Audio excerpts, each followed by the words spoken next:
In a small, quiet neighborhood on the edge of a big city, life moved at its own pace.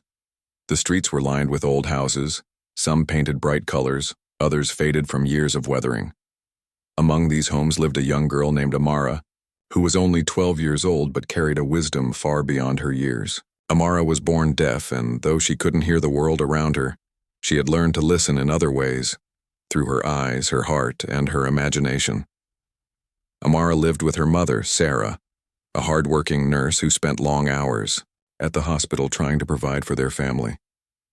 Despite their struggles, Sarah always made sure Amara felt loved and supported. They didn't have much, a tiny apartment filled with secondhand furniture, mismatched plates, and worn-out clothes. But they had each other, and that meant everything to Amara. From a young age, Amara discovered creative ways to express herself. She loved drawing pictures in chalk on the sidewalks outside her home, creating colorful murals that told stories without needing words. Sometimes she'd sketch animals like cats or birds. Other times, she'd draw scenes from her dreams. Places where the sun shone brightly, rivers sparkled like diamonds, and people smiled all the time. Her art became her voice, a way to connect with the world when spoken language wasn't an option. At school, things weren't always easy for Amara. While her teachers tried their best to accommodate her needs, there were moments when she felt left out. During group activities, students often forgot to include her because they assumed she wouldn't understand. But Amara never let those moments bring her down. Instead, she focused on what she could do. She excelled in subjects like math and science, solving problems faster than anyone else in her class. When it came to reading, she devoured books written in sign language or translated into Braille, soaking up knowledge like a sponge. One of Amara's favorite places to escape to was an abandoned lot not far from her house. Overgrown weeds and piles of rubble gave it a wild, untamed feel. But to Amara, it was magical. It was here that she found peace, away from the noise of the world, or rather, the silence she experienced compared to everyone else. One afternoon, while exploring the area, she stumbled upon something fascinating: scraps of metal, broken tools, and bits of wood scattered across the ground. These items must have been left behind by construction workers who once used the space. To most people, this junk might have seemed useless, but to Amara, it was treasure waiting to be transformed. She began gathering the pieces, sorting them into neat piles based on size and shape. Some of the metal sheets were shiny and reflective, catching the sunlight in dazzling ways. Others were rusted and rough, perfect for building sturdy structures. Without realizing it, Amara was collecting materials for something extraordinary, something that would change her life forever. Her curiosity grew as she experimented with the scraps. At first, she built simple things, like miniature towers and bridges, using twigs and nails. Then, she started working on larger projects, piecing together shapes that resembled letters and symbols. Her hands worked tirelessly, driven by an idea forming deep within her mind. Though she couldn't explain it yet, she knew these creations would serve a purpose someday. Back at home, Amara's mother noticed her daughter's growing fascination with the abandoned lot. "What are you making over there?" Sarah asked, one evening as they sat together at the kitchen table. Amara grinned and pulled out her notebook, flipping to a page filled with sketches of her designs. She pointed to one drawing in particular, a large structure made of metal and wood shaped like the word help. Sarah tilted her head, puzzled. "Help? Why are you building that?" Amara shrugged and wrote quickly in her notebook, "Just in case." Though Sarah didn't fully understand, she trusted her daughter's instincts. After all, Amara had always been resourceful, finding solutions to problems no one else even noticed. So instead of questioning her further, Sarah encouraged her to keep going, offering whatever support she could. As days turned into weeks, Amara continued visiting the abandoned lot, adding new elements to her project. She climbed onto the roof of the dilapidated building that stood nearby, carefully arranging the metal sheets and wooden planks into place. From afar, the structure looked like nothing more than random debris, but up close, it spelled out a clear message: help.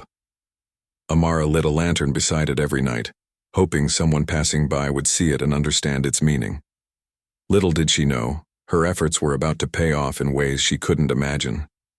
Somewhere out there someone was watching, and soon they would answer her call. This expanded version dives deeper into Amara's personality, her relationship with her mother, and the process of creating her SOS signal. By focusing on sensory, details, and emotional connections, it keeps readers engaged while setting the stage for the rest of the story. In a small, quiet neighborhood on the edge of a big city, life moved at its own pace. The streets were lined with old houses, some painted bright colors, others faded from years of weathering. Among these homes lived a young girl named Amara, who was only 12 years old but carried a wisdom far beyond her years. Amara was born deaf, and though she couldn't hear the world around her, she had learned to listen in other ways, through her eyes, her heart, and her imagination. Amara lived with her mother, Sarah, a hard-working nurse who spent long hours at the hospital trying to provide for their family. Despite their struggles, Sarah always made sure Amara felt loved and supported. They didn't have much, a tiny apartment filled with secondhand furniture, mismatched plates, and worn-out clothes. But they had each other, and that meant everything to Amara. From a young age, Amara discovered creative ways to express herself. She loved drawing pictures in chalk on the sidewalks outside her home, creating colorful murals that told stories without needing words. Sometimes she'd sketch animals like cats or birds. Other times, she'd draw scenes from her dreams. Places where the sun shone brightly, rivers sparkled like diamonds, and people smiled all the time. Her art became her voice, a way to connect with the world when spoken language wasn't an option. At school, things weren't always easy for Amara. While her teachers tried their best to accommodate her needs, there were moments when she felt left out. During group activities, students often forgot to include her because they assumed she wouldn't understand. But Amara never let those moments bring her down. Instead, she focused on what she could do. She excelled in subjects like math and science, solving problems faster than anyone else in her class. When it came to reading, she devoured books written in sign language or translated into Braille, soaking up knowledge like a sponge. One of Amara's favorite places to escape to was an abandoned lot not far from her house. Overgrown weeds and piles of rubble gave it a wild, untamed feel. But to Amara, it was magical. It was here that she found peace, away from the noise of the world, or rather, the silence she experienced compared to everyone else. One afternoon, while exploring the area, she stumbled upon something fascinating: scraps of metal, broken tools, and bits of wood scattered across the ground. These items must have been left behind by construction workers who once used the space. To most people, this junk might have seemed useless, but to Amara, it was treasure waiting to be transformed. She began gathering the pieces, sorting them into neat piles based on size and shape. Some of the metal sheets were shiny and reflective, catching the sunlight in dazzling ways. Others were rusted and rough, perfect for building sturdy structures. Without realizing it, Amara was collecting materials for something extraordinary, something that would change her life forever. Her curiosity grew as she experimented with the scraps. At first, she built simple things, like miniature towers and bridges, using twigs and nails. Then, she started working on larger projects, piecing together shapes that resembled letters and symbols. Her hands worked tirelessly, driven by an idea forming deep within her mind. Though she couldn't explain it yet, she knew these creations would serve a purpose someday. Back at home, Amara's mother noticed her daughter's growing fascination with the abandoned lot. "What are you making over there?" Sarah asked, one evening as they sat together at the kitchen table. Amara grinned and pulled out her notebook, flipping to a page filled with sketches of her designs. She pointed to one drawing in particular, a large structure made of metal and wood shaped like the word help. Sarah tilted her head, puzzled. "Help? Why are you building that?" Amara shrugged and wrote quickly in her notebook, "Just in case." Though Sarah didn't fully understand, she trusted her daughter's instincts.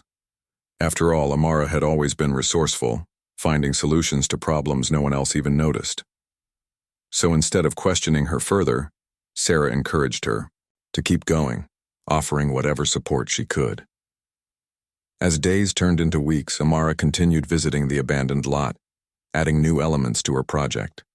She climbed onto the roof of the dilapidated building that stood nearby, carefully arranging the metal sheets and wooden planks into place.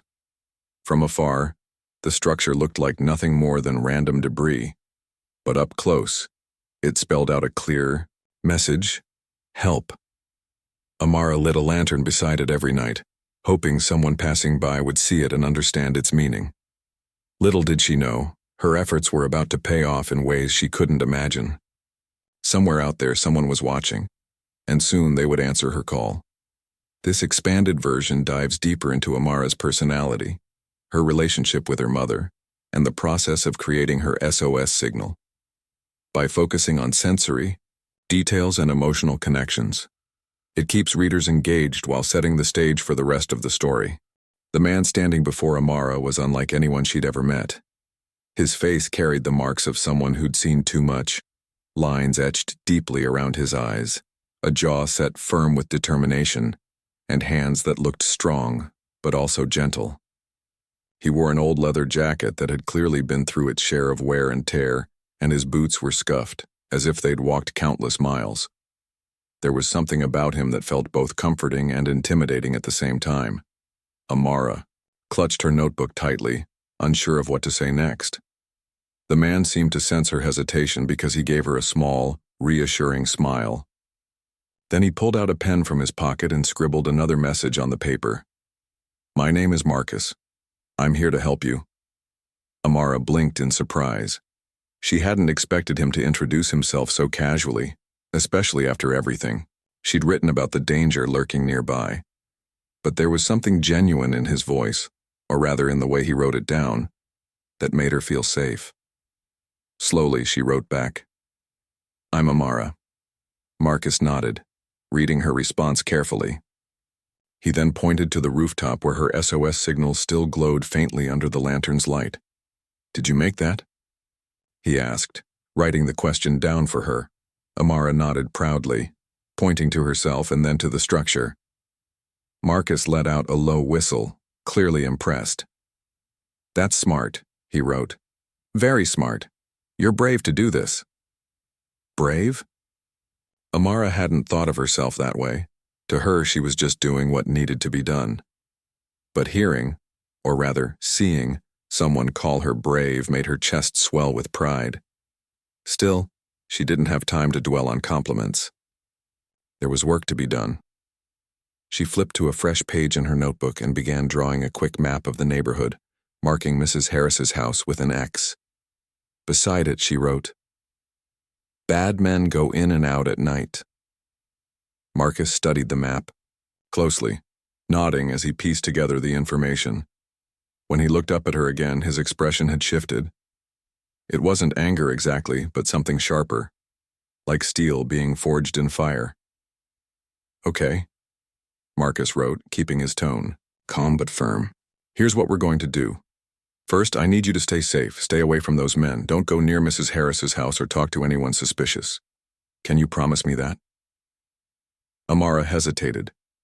She wanted to argue, to tell him that she couldn't just sit back while bad things happened, but deep down she knew he was right. If she got caught, it wouldn't just put her in danger. It could ruin any chance of stopping the men. Reluctantly, she nodded and wrote, "I promise." Marcus breathed a sigh of relief. "Good," he replied. "Now let me handle the rest. I'll figure out how to stop them." Before she could ask how, Marcus stood up and glanced around the area, scanning for anything unusual. Satisfied that no one was watching, he motioned for Amara to follow him to a quieter spot behind the building. Once they were hidden from view, he pulled a phone from his backpack and dialed a number. Amara watched curiously as he spoke quietly into the device, describing what he'd learned and sharing details about the neighborhood. Though she couldn't hear his words, she could tell by the seriousness in his expression that he meant business. When he hung up, Marcus turned to her and explained what he'd done, writing it all down in short sentences. "I called the police. They'll come tonight and investigate. But we can't tell anyone, not even your mom, until it's over, understand?" Amara nodded solemnly. She understood the importance of secrecy, especially now. If word got out that she'd reported the men, they might come after her or her family. The thought sent a shiver down her spine, but she pushed it aside. She had to trust Marcus. As the hours passed, Marcus stayed close to Amara, making sure she felt secure. He shared stories about his life, writing them down in her notebook so she could read along. He told her about growing up in a small town, joining the military, and traveling to faraway places. He described the thrill of adventure and the weight of responsibility, painting vivid pictures with his words. Amara listened intently, captivated by his tales. For the first time in weeks, she felt like she wasn't alone. Eventually, the sky began to darken, signaling the approach of nightfall. Marcus grew more alert, his posture stiffening as he kept watch over the area. Amara noticed the change in him immediately. Gone was the friendly storyteller. In his place stood a man ready for action. She admired his focus, wondering if she'd ever possess such strength when she grew older. Just as the last rays of sunlight disappeared, the distant hum of sirens broke the silence. Amara's eyes widened in alarm, but Marcus placed a reassuring hand on her shoulder. "It's okay," he wrote quickly. "That's the police, they're here to help." Together they crept closer to the edge of the abandoned lot, careful not to draw attention to themselves. From their vantage point, they could see flashing red and blue lights illuminating the street. Officers poured out of patrol cars, surrounding Mrs. Harris's house with precision and authority. Amara held her breath as they knocked on the door, demanding entry. Moments later, shouts erupted inside the house, followed by the sound of footsteps scrambling. Then came the arrests. One by one, the men who had terrorized Amara's neighborhood were dragged out in handcuffs, their faces twisted with fear and defiance. Some tried to resist, but the officers were relentless. Amara watched it all unfold with a mix of awe and disbelief. Had she really helped make this happen? When the chaos finally settled, Marcus turned to her with a proud smile. "You did it," he wrote. "You saved your neighborhood." Tears pricked at the corners of Amara's eyes, but she blinked them away, refusing to cry. Instead, she reached for her notebook and wrote 3 simple words. "Thank you, Marcus." He shook his head, pointing to her instead. "No," he wrote, firmly. "Thank you. Without you, none of this would have happened." For a moment, neither of them moved. They simply stood there. 2 strangers brought together by fate, united by courage and compassion. And though the night was cold, Amara felt warmth spreading through her chest, a feeling she knew she'd carry with her forever. This expanded version focuses on the bond between Amara and Marcus, emphasizing their communication challenges and the mutual respect that develops between them. By including emotional moments and descriptive details, it keeps readers engaged while highlighting the significance of teamwork and trust. As the police cars pulled away from Mrs. Harris's house, their red and blue lights fading into the distance, Amara felt a strange mix of relief and disbelief. The men who had been sneaking around her neighborhood, breaking into homes, and causing fear were finally gone. But it didn't feel real, like it was all part of some movie she'd watched instead of something she'd lived through. Marcus stood beside her, his arms crossed as he watched the scene unfold. He looked calm on the outside, but Amara could see the tension in his shoulders.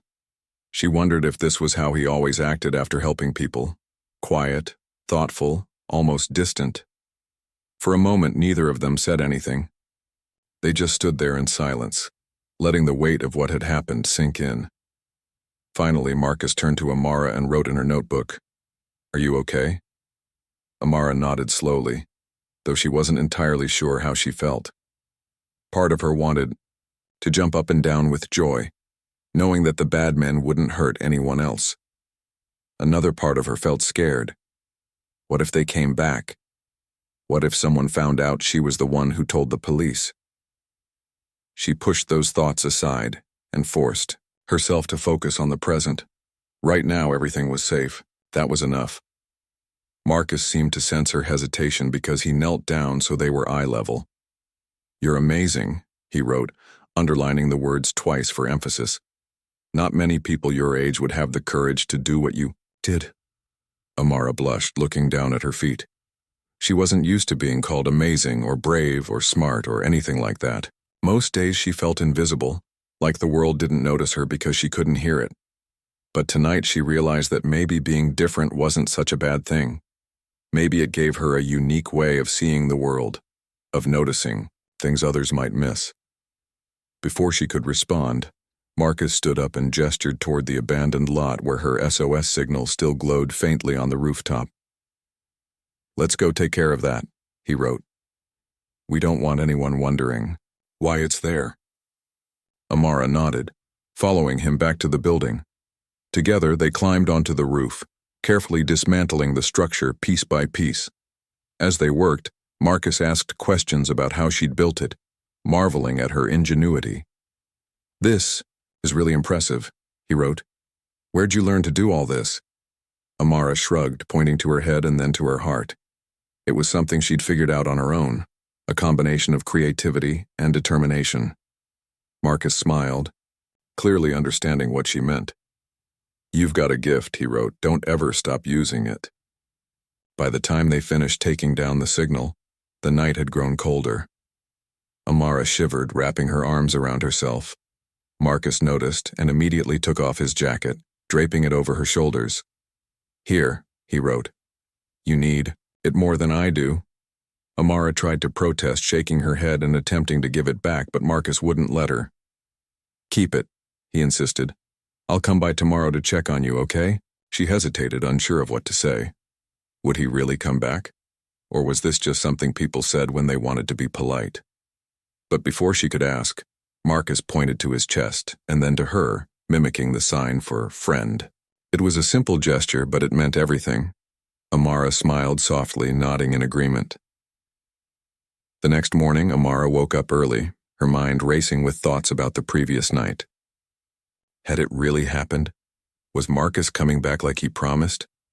She tiptoed to the window and peeked outside, half expecting to see him standing there.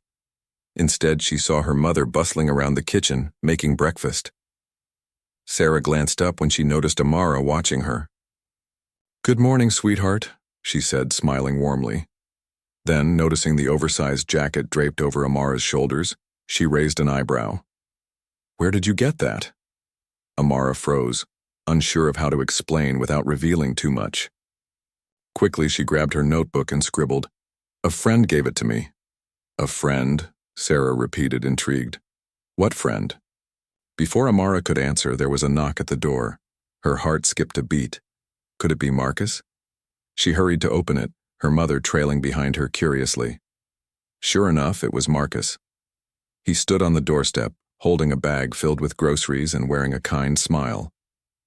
When he saw Amara, he held up the bag and wrote in his notebook, "Thought you might need these." Amara stepped aside to let him in, motioning for him to sit at the kitchen table. Sarah looked between them, clearly confused. "Who is this?" she asked, turning to Amara. Amara quickly explained, writing furiously in her notebook. "His name is Marcus. He helped me last night. The bad men are gone." Sarah's eyes widened in shock. "Bad men? What bad men?" For the next hour, Amara and Marcus worked together to tell Sarah the whole story, from the suspicious activity in the neighborhood to the SOS signal and the police raid. At first, Sarah struggled to process everything, her face pale with worry. But as the details unfolded, her expression softened, replaced by gratitude and admiration. "You saved us, sweetheart," Sarah said, pulling Amara into a tight hug. Tears streamed down her cheeks as she looked at Marcus. Thank you for helping her." Marcus shook his head modestly. "It was all her," he replied, pointing to Amara. "She's the real hero here." Over the next few days, Marcus became a regular presence in Amara's life. He visited often, bringing books, art supplies, and even a small telescope so she could stargaze from the rooftop of the abandoned building. He taught her new ways to communicate, showing her signs and gestures that went beyond what she'd learned in school. And most importantly, he listened, not just to her words, but to her silences, her expressions, her unspoken fears and dreams. One afternoon, while they sat together on the rooftop watching the sunset, Marcus handed Amara a folded piece of paper. Curious, she opened it and read what he'd written. I want to start a group for kids like you. Kids who need support, encouragement, and a chance to shine. Will you help me? Amara's eyes lit up with excitement. Without hesitation, she nodded and wrote back. Yes. Marcus grinned, patting her shoulder proudly. That's my girl, he wrote. Together, we'll make a difference. From that day forward, Amara knew her life would never be the same. She had faced danger, trusted a stranger, and discovered strength she didn't know she had. And now, with Marcus by her side, she was ready to take on whatever challenges lay ahead. This expanded version highlights the growing friendship between Amara and Marcus, emphasizing their shared moments and mutual respect. By focusing on emotional connections and meaningful interactions, it keeps readers engaged while reinforcing themes of bravery, trust, and community. The days following the arrest of the dangerous men became a whirlwind of activity in Amara's neighborhood. Word spread quickly about what had happened, and soon everyone was talking about the brave young girl who had somehow managed to alert the authorities. At first, people weren't sure how to react. Some whispered that it must have been a coincidence, a random tip-off or an anonymous call. Others speculated wildly, imagining elaborate scenarios involving secret codes or hidden messages, but then Marcus stepped forward. He didn't reveal every detail. Amara's safety came first, but he shared enough to make it clear that she was the one responsible for saving their community. During a small gathering at the local park, Marcus stood before a group of curious neighbors and recounted parts of the story, describing how Amara had used her creativity and courage to send out an SOS signal. He emphasized her determination and resourcefulness, painting a picture of a hero far beyond her years. At first, Amara stayed in the background, watching nervously as Marcus spoke. She wasn't comfortable being the center of attention, especially when so many eyes were on her. But as the crowd began to clap and cheer, something shifted inside her. For once, she didn't feel invisible. Instead, she felt seen, not just as a deaf girl, but as someone capable of making a difference. When Marcus finished speaking, he turned to Amara and gestured for her to join him. Reluctantly, she stepped forward, clutching her notebook tightly. The applause grew louder, and though she couldn't hear it, she could see the smiles and nods, the approving gestures and thumbs-ups. It was overwhelming, but also incredibly empowering. Afterward, several neighbors approached her, eager to express their gratitude. Mrs. Harris, now safe and recovering from the ordeal, hugged Amara tightly, tears streaming down her face. "You saved me, child," she said, her voice trembling with emotion. "I'll never forget what you did." Amara blushed, unsure of how to respond. She simply wrote in her notebook, "I'm glad you're okay."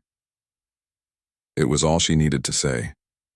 In the weeks that followed, life in the neighborhood began to change. The fear that had once gripped the streets dissolved, replaced by a renewed sense of hope and unity. People started looking out for one another, forming bonds they hadn't realized were missing. Neighbors organized cleanup days, turning vacant lots into gardens and playgrounds. Children played outside again without worrying about strangers lurking nearby. And Amara? She became a symbol of resilience, a reminder that even the smallest actions could lead to big changes. Marcus kept his promise to visit regularly, bringing new ideas and projects to keep Amara engaged. One afternoon, while sitting together on the rooftop of the abandoned building, he showed her sketches of a community center he wanted to create. "It'll be a place where kids like you can learn, grow, and feel supported," he explained, writing notes in her notebook. "We'll offer art classes, science workshops, and mentorship programs. What do you think?" Amara's eyes sparkled with excitement.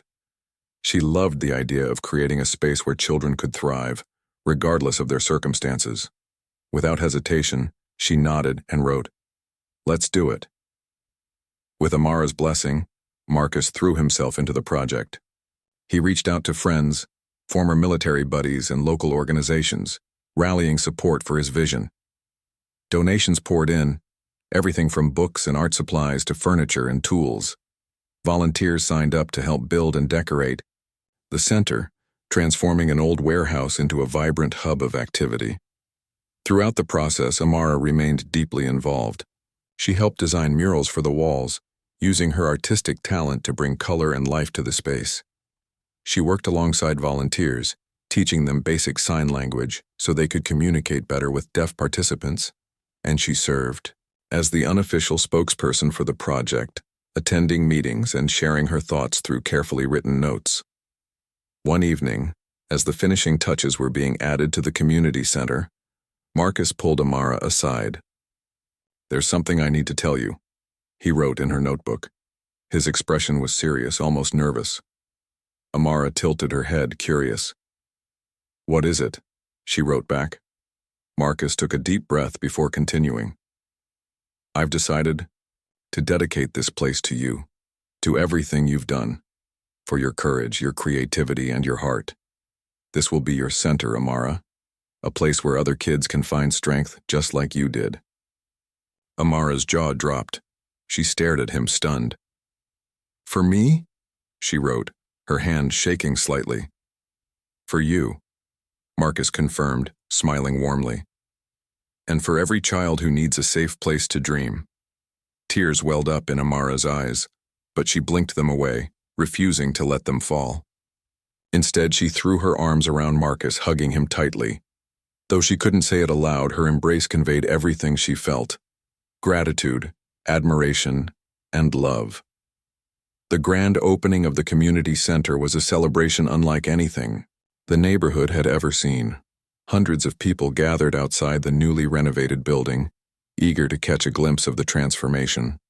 Banners fluttered in the breeze, colorful balloons bobbed overhead, and tables overflowed with food and drinks donated by local businesses. Music played softly in the background, filling the air with joy. Amara stood near the entrance, dressed in a bright yellow dress that matched the sunflowers painted on the walls behind her. Beside her stood Marcus, beaming with pride as cameras flashed and reporters jotted down notes. When it was time for speeches, Marcus nudged Amara gently, encouraging her to step forward. Though her heart raced with nerves, Amara walked to the microphone and held up her notebook. On it, she had written a short message. "Thank you for believing in me. I hope this center helps others find their voices just like I found mine." The crowd erupted into applause, cheering loudly as Amara smiled shyly. She glanced at Marcus, who gave her a thumbs up, and then at her mother, who wiped away happy tears. In that moment, Amara realized something important. She wasn't just a girl who couldn't hear. She was a leader, a creator, and a change-maker. As the festivities continued, Amara wandered through the center, marveling at how far they'd come. Kids ran around laughing, adults chatted animatedly, and volunteers handed out flyers for upcoming events. Everywhere she looked, there was evidence of hope and possibility. Later that evening, as the crowd began to thin out, Marcus joined Amara on the rooftop of the center. Together, they gazed at the stars twinkling above, reflecting on everything they'd accomplished. "This is just the beginning," Marcus wrote in her notebook. "Imagine what we can do next." Amara grinned, her mind already buzzing with ideas. Whatever came next, she knew she wouldn't face it alone. With Marcus by her side, and with the unwavering support of her family and community, she was ready to take on the world. This expanded version captures the emotional journey of recognition, gratitude, and empowerment that Amara experiences after the events unfold. By focusing on her relationships with Marcus, her neighbors, and her newfound role in the community, it keeps readers engaged while reinforcing themes of resilience, collaboration, and hope.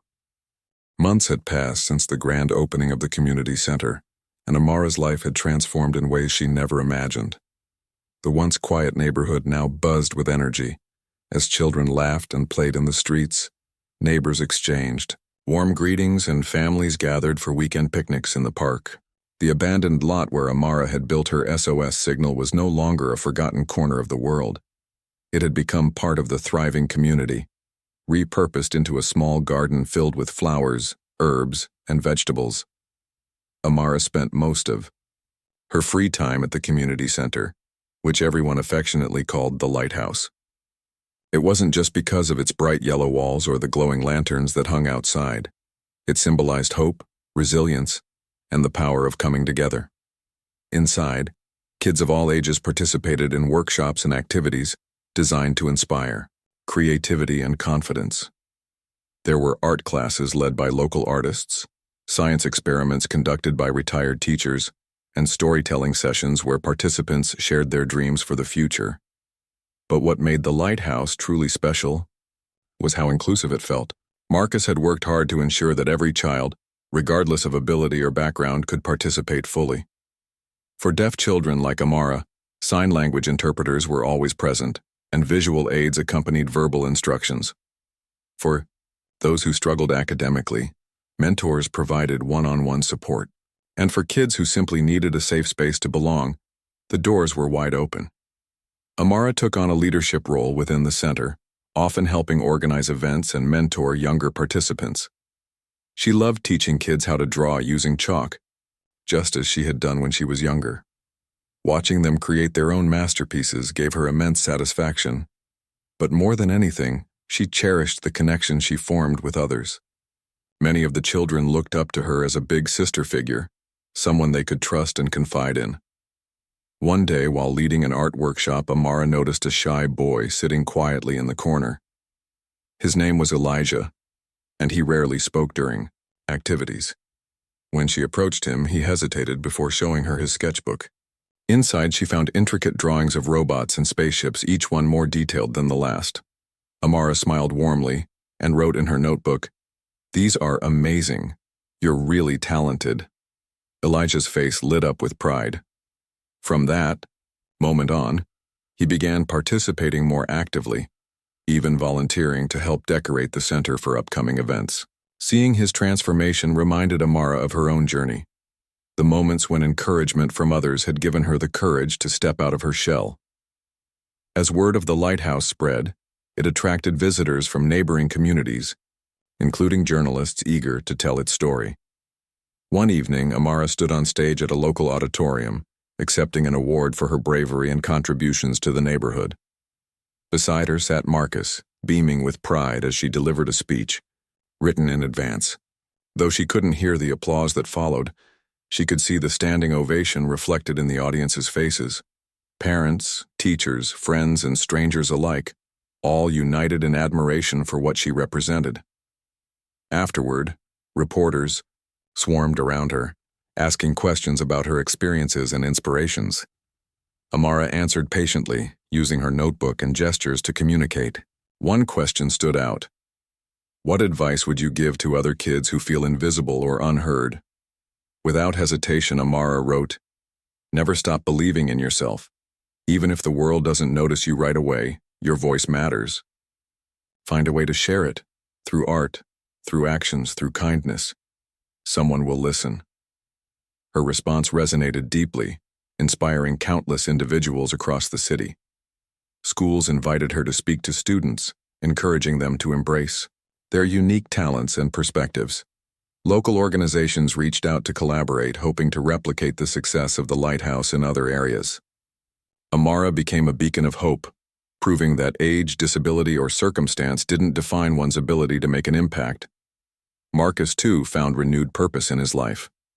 After years of struggling with PTSD and feeling disconnected from society, he discovered joy in mentoring young people like Amara. He often said that meeting her had saved him as much as he had helped her. Together, they expanded the lighthouse's programs, adding initiatives focused on mental health awareness, career readiness, and environmental sustainability. On weekends, Marcus organized camping trips for the kids, taking them hiking in nearby forests and teaching them survival skills.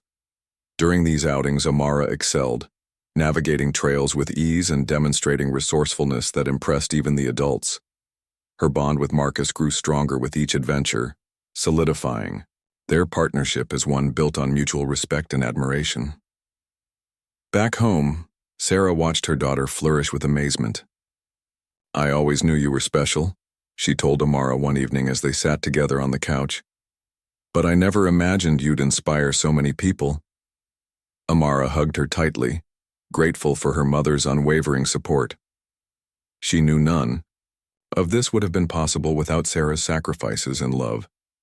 Years later, Amara stood on the rooftop of the lighthouse, gazing at the stars alongside Marcus. Now a teenager, she had grown into a confident young woman with aspirations of becoming an architect. Her dream was to design buildings that brought people together, spaces like the lighthouse, where everyone felt welcome and valued. "You've changed so much," Marcus wrote in her notebook, his handwriting familiar and comforting. "But some things haven't changed. You're still my hero." Amara laughed softly, shaking her head. "No," she wrote back. "You're my hero. Without you, none of this would have happened." They both knew the truth lay somewhere in between. They had inspired each other, working side by side to create something extraordinary. As they stood there, bathed in moonlight, they reflected on how far they'd come and dreamed of what lay ahead. Below them, the lighthouse glowed brightly, a testament to the power of courage, compassion, and community. Somewhere inside, a group of children laughed and played, their voices blending into a symphony of hope. Though Amara couldn't hear it, she could feel it. A melody that echoed deep within her heart, reminding her that even in silence, there is strength. This final expanded version ties together the themes of growth, gratitude, and legacy, ensuring readers leave with a sense of fulfillment and inspiration. By focusing on Amara's continued impact and the ripple effect of her actions, it reinforces the message that anyone can be a catalyst for positive change.